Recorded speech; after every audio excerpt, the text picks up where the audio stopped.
Hello everyone, मैं स्वागत करती हूँ आप सभी लोगों का आपके अपने चैनल जीएस बाय शुभा में। तो कैसे हैं आप सभी लोग? मैं आशा करती हूँ आप सब लोग बहुत अच्छे होंगे, एकदम स्वस्थ होंगे। चलिए अब हम अपनी आज की केमिस्ट्री की क्लास पर आते हैं। जैसे कि आप लोग जानते ही हैं, केमिस्ट्री में जो हमारा टॉपिक चल रहा है उसका नाम क्या है? Atom and molecules. आज की हमारे इस टॉपिक की 26वीं क्लास है। अब तक जितनी भी क्लासेस हो चुकी हैं, जिन जिन बच्चों ने नहीं लिए हैं या फिर जो इस चैनल पर पहली बार आए हैं, इस वीडियो को पहली बार देख रहे हैं, मेरी सभी से रिक्वेस्ट है, प्लीज़ आप एक बार उन वीडियो को देखिएगा। उसके बाद आज की जो क्लास है आपको और अच्छे से समझ आएगी। ठीक है, अब चलिए हम आज की क्लास पर चलते हैं। तो आज हम क्या पढ़ेंगे? तो हम किसके बारे में जान रहे हैं? हम संयोजक इलेक्ट्रॉन या फिर वैलेंस इलेक्ट्रॉन के बारे में जान रहे हैं, वो हम जान चुके हैं। ठीक है, फिर उसके बाद हमने क्या पढ़ा था? लास्ट क्लास में हमने संयोजकता के बारे में पढ़ा था, वैलेंसी के बारे में पढ़ा था। तो आज हम क्या पढ़ेंगे? आज हम पढ़ेंगे कि जो हमारी वैलेंसी है, जो हमारी संयोजकता है, वो दो तरीके की होती है। ठीक है, तो हम आज क्या जानेंगे? जो हमारी वैलेंसी है, जो हमारी संयोजकता है, वो दो तरीके की होती है। कौन से तरीके की होती है वो हम जानेंगे। तो आज हम क्या पढ़ेंगे? टाइप्स ऑफ वैलेंसी, मतलब कि संयोजकता के प्रकार। तो संयोजकता कितने प्रकार की होती है, आइए चलिए अब देखते हैं। तो there are two types of valency, यानी कि संयोजकता दो प्रकार की होती है। पहली जिसको हम बोलते हैं इलेक्ट्रोवैलेंसी, दूसरी कोवैलेंसी। इलेक्ट्रोवैलेंसी को हम क्या बोलेंगे? विद्युत संयोजकता, और कोवैलेंसी को बोलेंगे हम सहसंयोजकता। तो एक एक करके दोनों के बारे में जानेंगे अच्छे से, अच्छे डिटेल से। चलिए, तो सबसे पहले हमारा क्या आता है? सबसे पहले आता है हमारा इलेक्ट्रोवैलेंसी, यानी कि विद्युत संयोजकता। अभी विद्युत संयोजकता क्या होती है, चलिए पढ़ते हैं, जानते हैं। तो the number of electrons lost और gained by one atom of an element to achieve the nearest inert gas electron configuration is known as its electrovalency. It means निकटतम एक्रिय गैस इलेक्ट्रॉनिक विन्यास को प्राप्त करने के लिए किसी तत्व के एक परमाणु द्वारा त्यागे या प्राप्त किए गए इलेक्ट्रॉनों की संख्या को इसकी विद्युत संयोजकता के रूप में जाना जाता है। तो जैसे मैंने आपको बताया था कि कोई भी जैसे एटम है, उसकी जो आउटर मोस्ट सेल में जितने भी इलेक्ट्रॉन्स होते हैं, तो जो आउटर मोस्ट सेल है, जो सबसे बाहरी सेल है, तो उसमें जितने भी इलेक्ट्रॉन है ना, मान लीजिए इसमें 3 इलेक्ट्रॉन है, तो ये इन 3 इलेक्ट्रॉनों को या तो त्यागेगा, या फिर इसके अंदर 7 इलेक्ट्रॉन है, तो इसको अपना अष्टक पूरा करने के लिए 1 इलेक्ट्रॉन की ज़रूरत है, तो वो किसी से एक प्राप्त करेगा, उधार लेगा। तो इसको हम क्या बोलते हैं? तो प्राप्त किए गए या फिर दिए गए इलेक्ट्रॉनों की संख्या को हम इसकी विद्युत संयोजकता के रूप में जानते हैं, या विद्युत संयोजकता के रूप में जाना जाता है। ठीक है, आई होप इतनी बात आपको क्लियर हो गई होगी। बाकी अब मैं एग्जाम्पल के थ्रू आपको विद्युत संयोजकता को समझाने की कोशिश करूंगी, तो ध्यान से समझिएगा। तो सबसे पहले हमारा आता है वैलेंसी ऑफ सोडियम, यानी कि सोडियम की संयोजकता। तो सोडियम की संयोजकता कितनी होती है, क्या होती है? तो चलिए अब हम वो स्टेप बाय स्टेप पढ़ते हैं। तो सबसे पहले हमको एटॉमिक नंबर पता होना चाहिए। तो सोडियम का परमाणु संख्या या एटॉमिक नंबर कितना होता है? 11 होता है। तो फिर जब हम इसका इलेक्ट्रॉनिक कॉन्फ़िगरेशन करेंगे या फिर इलेक्ट्रॉनिक विन्यास करेंगे, तो 2 8 1, तो जो इसके जो बाहरी सेल है, जो बाहरी कोश है, उसमें 1 इलेक्ट्रॉन है। तो 1 इलेक्ट्रॉन है, तो इसका मतलब मैंने लास्ट क्लास में भी बताया था कि अगर 5 इलेक्ट्रॉन है ना, तो वो ग्रहण करेगा, और यदि 5 से कम इलेक्ट्रॉन है तो वो उनको त्यागेगा। ठीक है, तो इसलिए 1 इलेक्ट्रॉन है, तो इसलिए क्या है, ये इसको त्याग देगा, और फिर इसका अष्टक पूरा हो जाएगा, है ना। इसका नाइट्रोजन का सोडियम का जो अष्टक है, ये पूरा हो जाएगा। तो चलिए, तो इसमें क्या कहा गया है? इसमें बताया गया है a sodium atom loses 1 electron to achieve the inert gas electron configuration, therefore the valency of sodium is 1 या फिर 1 पॉजिटिव। हिंदी में समझते हैं। एक्रिय गैस इलेक्ट्रॉनिक विन्यास प्राप्त करने के लिए एक सोडियम परमाणु एक इलेक्ट्रॉन खो या त्याग देता है, इसलिए सोडियम की संयोजकता एक धनात्मक या पॉजिटिव है। मतलब भैया अष्टक पूरा हो जाएगा जैसे, है ना। इसमें कितने हैं? इसमें 2 हैं, इसमें 8 है, और इसमें 1 है। सोडियम के जो इलेक्ट्रॉनों की संख्या है, तो यदि एक इसको एक इलेक्ट्रॉन को ये किसी को उधार दे दे, मतलब किसी को दे दे, किसी अपना एक इलेक्ट्रॉन त्याग दे, तो ये जो ये वाला स्टेप है ये इसका कंप्लीट हो जाएगा, ये अक्रिय गैस बन जाएगी। तो इसलिए हम क्या कहेंगे कि जो नाइट्रोजन है, सॉरी नाइट्रोजन नहीं, बार बार नाइट्रोजन आ रहा है, जो सोडियम है Na, यानी कि सोडियम जो है तो उसकी जो संयोजकता होती है वो कितनी होती है, 1 होती है। और पॉजिटिव का चार्ज हमने इसलिए लगाया है क्योंकि ये एक इलेक्ट्रॉन डोनेट कर रहा है, एक इलेक्ट्रॉन दे रहा है। क्यों, देखो अब ऐसे समझो, किसी भी एटम के अंदर जितने नंबर ऑफ प्रोटॉन होते हैं उतने ही नंबर ऑफ इलेक्ट्रॉन होते हैं किसी भी एटम के अंदर। तो जैसे इसमें नंबर ऑफ प्रोटॉन 11 हैं, परमाणु जो संख्या होती है तो वो 11 है, उतने ही कितने हैं उसमें इलेक्ट्रॉन भी 11 हैं। तो जब हमने इसका इलेक्ट्रॉन का इलेक्ट्रॉनिक कन्फिग्रेशन किया 2 8 1 से किया, तो एक इलेक्ट्रॉन इसने त्याग दिया है ना, तो इलेक्ट्रॉनों की संख्या तो इसमें 10 रह गई और प्रोटोनों की संख्या 11 रह गई। तो इस वजह से इसके ऊपर जो सोडियम है, तो सोडियम के ऊपर इसलिए पॉजिटिव चार्ज आ गया। क्या चार्ज आ गया, पॉजिटिव चार्ज आ गया, क्योंकि प्रोटॉन्स की संख्या तो 11 है और इलेक्ट्रॉन्स की 10 रह गई, तो इसलिए इस पर 1 पॉजिटिव चार्ज आ गया। ओके, आई होप ये आपको समझ आ गया होगा। चलिए नेक्स्ट अब आगे समझते हैं। ऐसे ही हम मैग्नीशियम का समझते हैं, मैग्नीशियम की संयोजकता या फिर वैलेंसी ऑफ मैग्नीशियम। तो मैग्नीशियम का एटॉमिक नंबर कितना होता है, 12 होता है, यानी कि परमाणु संख्या मैग्नीशियम की 12 होती है। अब जब हम इसका इलेक्ट्रॉनिक कन्फिग्रेशन यानी कि इलेक्ट्रॉनिक विन्यास करेंगे तो 2 8 8 ऐसे टूटेगा। ये पहले कोश में 2 आएंगे, दूसरे में 8 आएंगे और तीसरे कोश में 2 इलेक्ट्रॉन आएंगे। तो अब हम इसका समझते हैं। 1 magnesium atom loses 2 electrons to achieve the inert gas electron configuration, therefore the valency of magnesium is 2 or 2 positive. It means अक्रिय गैस इलेक्ट्रॉनिक विन्यास प्राप्त करने के लिए एक मैग्नीशियम परमाणु 2 इलेक्ट्रॉनों को खो देता है, इसलिए मैग्नीशियम की संयोजकता 2 या 2 धनात्मक होती है या फिर देखो ऐसे ही मैंने अभी आपको सोडियम का समझाया था, ऐसे ही मैग्नीशियम का समझा रही हूँ। ये क्या है, एटम है मैग्नीशियम का, है ना, तो इसमें 2 इलेक्ट्रॉन है, इसमें 8 है, इसमें 2 है। तो इसको क्या है, अक्रिय होने के लिए इसको या तो 6 इलेक्ट्रॉन मिल जाएं या फिर 2 इलेक्ट्रॉनों को ये त्याग दे, 2 इलेक्ट्रॉनों का ये त्याग कर दे मैग्नीशियम। तो 6 इलेक्ट्रॉन लेने के लिए इसको बहुत ही ज़्यादा एनर्जी की ज़रूरत पड़ेगी और 2 इलेक्ट्रॉन त्यागने के लिए इतनी एनर्जी की ज़रूरत नहीं पड़ेगी जितनी 6 इलेक्ट्रॉन्स को लेने की पड़ेगी।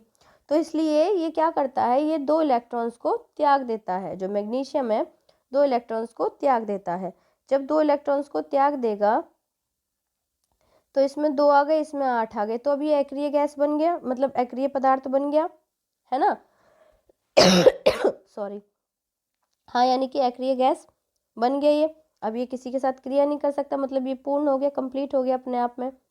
तो इसी का मतलब है, इसी के साथ साथ हम इस पर 2 पॉजिटिव चार्ज क्यों आएगा, जैसे मैंने आपको बताया इस पर 2 पॉजिटिव चार्ज इसलिए आएगा कि जितने प्रोटॉनों की संख्या होती है किसी भी एटम के अंदर उतनी ही इलेक्ट्रॉनों की संख्या होती है। तो प्रोटॉन 12 हैं और इलेक्ट्रॉन भी 12 हैं। जब इलेक्ट्रॉन का हम इलेक्ट्रॉनिक कन्फिग्रेशन किया तो 2 8 2 हुआ, तो ये 2 क्या है, ये 2 ये त्याग देगा, तो इलेक्ट्रॉन कितने रह गए, इसके पास 10 रह गए, है ना, और प्रोटॉन 12 ही हैं, तो इसलिए 2 पॉजिटिव का चार्ज आता है मैग्नीशियम के ऊपर। ठीक है, चलिए आगे चलते हैं। आगे आती है क्लोरीन की बारी। किसकी, क्लोरीन की संयोजकता यानी कि वैलेंसी ऑफ क्लोरीन, इसको हम Cl से रिप्रेजेंट करते हैं। तो क्लोरीन का एटॉमिक नंबर कितना होता है, 17 होता है। कितना होता है, 17। तो जब हम इसका इलेक्ट्रॉनिक कन्फिग्रेशन करेंगे तो इलेक्ट्रॉनिक कन्फिग्रेशन कैसे होगा, 2 8 7, मतलब पहले सेल में 2 इलेक्ट्रॉन, दूसरे सेल में 8 इलेक्ट्रॉन और तीसरी सेल जो रहेगी उसमें 7 इलेक्ट्रॉन, किसी भी एटम के, मतलब कि जो क्लोरीन का जो एटम है उसके अंदर। चलिए अब आगे बढ़ते हैं।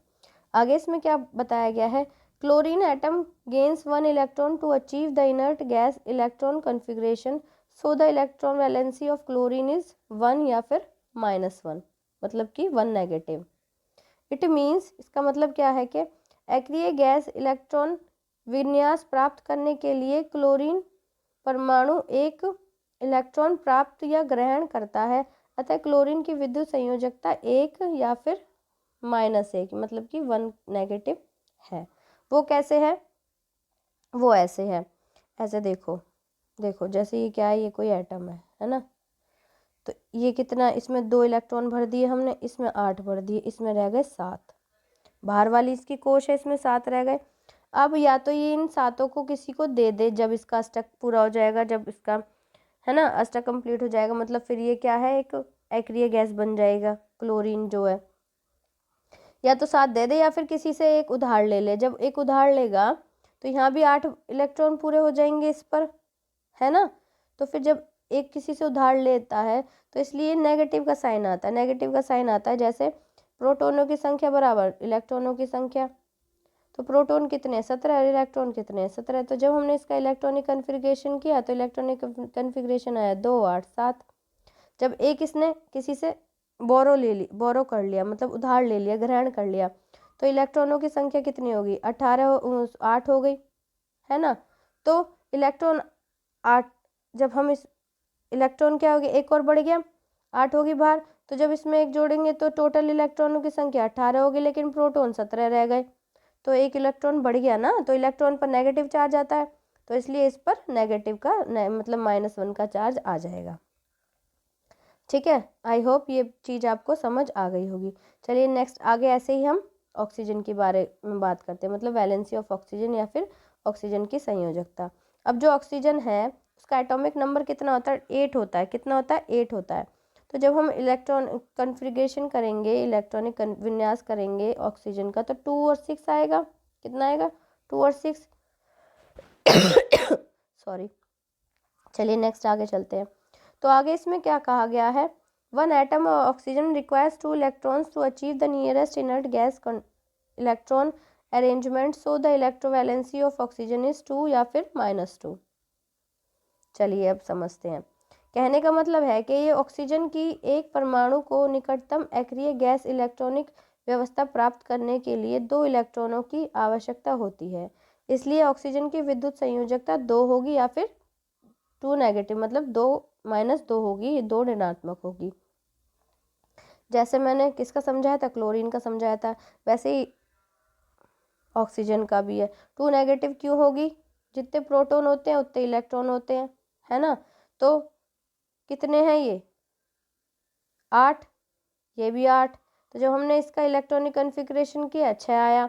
तो ये क्या है, सब अपना अपना जो कोश है वो अष्टक पूरा कंप्लीट करने के लिए कोशिश करते हैं, सब आपको अपने आप को पूर्ण करने की कोशिश करते हैं कि ये अक्रिय गैस बन जाएगा तो मतलब ये कंप्लीट हो जाएगा।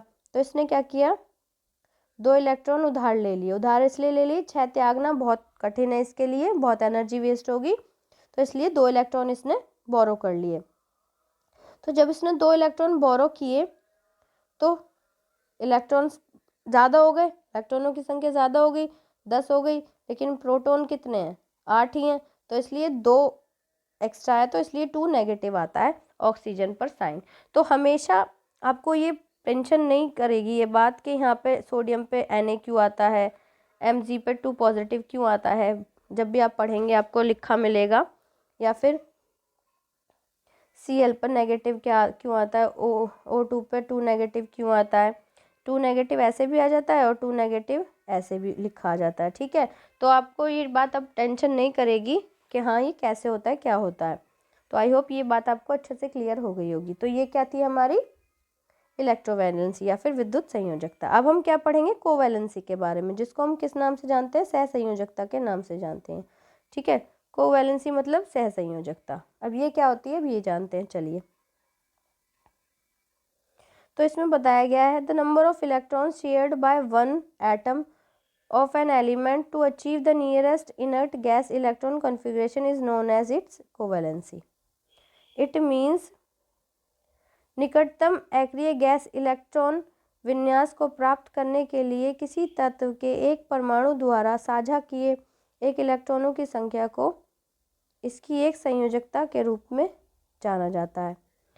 विद्युत जो हमने पढ़ा था, क्या पढ़ा था हमने, अभी जो हम पढ़ के आए हैं, क्या पढ़ के आए हैं हम, इलेक्ट्रोवैलेंसी के बारे में पढ़ के आए हैं, विद्युत संयोजकता के बारे में पढ़ के आए हैं। तो उसमें हमने क्या पढ़ा था, उसमें क्या करता है, इलेक्ट्रॉन त्यागता है, त्यागेगा या ग्रहण करेगा। लेकिन कोवैलेंसी में क्या करेगा, ये साझा मतलब कि पार्टनरशिप करता है, सहसंयोजकता है ना। तो इसमें क्या है, ये पार्टनरशिप करता है, शेयर करता है इलेक्ट्रॉन्स का।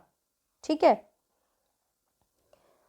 तो चलिए किस तरीके से करता है। अब जैसे कि sorry, covalency of hydrogen, hydrogen की जो सहसंयोजकता है वो क्या है, किस तरीके से करता है वो देखते हैं। One atom of hydrogen shares one electron to achieve the nearest inert gas electron configuration, therefore the covalency of just valency of hydrogen is 1। इसका मतलब है कि हाइड्रोजन का एक परमाणु निकटतम एक्रिय गैस इलेक्ट्रॉनिक विन्यास प्राप्त करने के लिए एक इलेक्ट्रॉन साझा करता है। इसलिए हाइड्रोजन की सहसंयोजकता या सिर्फ संयोजकता एक है। तो हाइड्रोजन को क्या है, हाइड्रोजन के जो मतलब हाइड्रोजन का बस 2 इलेक्ट्रॉनों की ज़रूरत है अपना अष्टक कंप्लीट करने के लिए, है ना। तो हाइड्रोजन क्या करेगा, हाइड्रोजन किसी से एक इलेक्ट्रॉन साझा कर लेगा जिसको एक की ज़रूरत होगी। तो जब हम हाइड्रोजन को देखेंगे तो हाइड्रोजन क्या बोलेगा कि एक इलेक्ट्रॉन तू मुझे दे दे और जब तुझे ज़रूरत हो तू मेरे ले लेना। तो इसलिए हम ऐसे कह सकते हैं कि जो हाइड्रोजन की सहसंयोजकता होती है वो एक होती है। ठीक है, चलिए अब आगे चलते हैं। अब है कोवैलेंसी ऑफ क्लोरीन, मतलब कि क्लोरीन की सहसंयोजकता। ये क्या होती है, one chlorine atom share one electron to achieve the nearest inert gas electron arrangement, therefore the covalency of chlorine is 1। इसका मतलब क्या है, एक क्लोरीन परमाणु निकटतम एक्रिय गैस इलेक्ट्रॉन व्यवस्था को प्राप्त करने के लिए एक इलेक्ट्रॉन साझा करता है, इसलिए क्लोरीन की सहसंयोजकता एक है। मतलब जितने इलेक्ट्रॉन वो साझा कर रहा है ना दूसरे से, जितना इलेक्ट्रॉन वो साझा कर रहा है तो उसकी जो सहसंयोजकता है वो उतनी ही कहलाती है। ठीक है, ऐसे ही नाइट्रोजन में आते हैं हम, कोवैलेंसी ऑफ नाइट्रोजन या फिर नाइट्रोजन की सहसंयोजकता। विद्युत संयोजकता और सहसंयोजकता में आप अंतर समझ गए होंगे। विद्युत संयोजकता में क्या है, वो या तो इलेक्ट्रॉन त्यागता है या ग्रहण करता है, लेकिन सहसंयोजकता में वो क्या कर रहा है, वो कोई भी तत्व का जो परमाणु है वो क्या कर रहा है, साझा कर रहा है, इलेक्ट्रॉन को शेयर कर रहा है। ठीक है, चलिए, one nitrogen atom share 3 electron to achieve the nearest inert gas electronic configuration, therefore the covalency of nitrogen is 3। इसका मतलब क्या है वो जानते हैं। निकटतम एक्रिय गैस इलेक्ट्रॉनिक विन्यास प्राप्त करने के लिए एक नाइट्रोजन परमाणु 3 इलेक्ट्रॉनों को साझा करता है, इसलिए नाइट्रोजन सहसंयोजकता 3 है। देखो ऐसे समझो, नाइट्रोजन का एटॉमिक नंबर कितना है, 5 है ना। इसकी इलेक्ट्रॉनिक कन्फिग्रेशन करी हमने तो 2 3 3 आ गया, तो बाहरी इसमें सेल कोश में 3 इलेक्ट्रॉन बचे, तो वो 3 इलेक्ट्रॉनों को साझा करेगा, जैसे कि NH3 होता है ना। तो नाइट्रोजन क्या है, नाइट्रोजन के एक अणु है और हाइड्रोजन के 3 अणु हैं। तो इसका मतलब है इस नाइट्रोजन ने 3 अणु जो हैं ये इसको मतलब दे दिए हैं, साझा कर लिए हैं, और इसको ज़रूरत पड़ेगी, इसके 5 है तो ये हाइड्रोजन 3 अपने इसको दे देगा, तो ये पूरे 8 कंप्लीट हो जाएंगे। ठीक है, तो आई होप ये आपको इलेक्ट्रोवैलेंसी और कोवैलेंसी अच्छे से समझ आ गई होगी। अब नेक्स्ट जो हम पढ़ेंगे आइसोटॉप्स, आइसोबार्स, ये क्या होते हैं इनके बारे में हम डिटेल में जानेंगे। ठीक है, मैं आशा करती हूँ आज की क्लास आपको अच्छी लगी होगी और समझ आई होगी। अच्छी लगी है, समझ आई है, प्लीज़ क्लास को लाइक ज़रूर कीजिएगा, कमेंट में ज़रूर बताइए क्लास जैसी भी लगी है, और बच्चों तक भी शेयर कीजिएगा ताकि और बच्चे भी इस चैनल से जुड़ सकें और डिटेल में GS पढ़ सकें। इस चैनल के लिंक को और जो क्लास है उसके लिंक को ज़्यादा से ज़्यादा आप जो भी सोशल मीडिया अकाउंट यूज़ करते हैं प्लीज़ उस पर ज़रूर शेयर कीजिएगा। चैनल पर पहली बार आए हैं तो प्लीज़ चैनल को सब्सक्राइब ज़रूर कीजिएगा और बेल आइकन को प्रेस कीजिएगा ताकि जब मैं वीडियो अपलोड करूँ तो आप तक नोटिफिकेशन आ जाए और आप अपनी पढ़ाई को कंटिन्यू कर सकें। अगर आपके कोई भी सजेशंस है तो प्लीज़ आप कमेंट में ज़रूर मेंशन कीजिएगा। सो आज के लिए इतना ही, मिलते हैं हम कल की क्लास में, तब तक के लिए थैंक यू वेरी मच।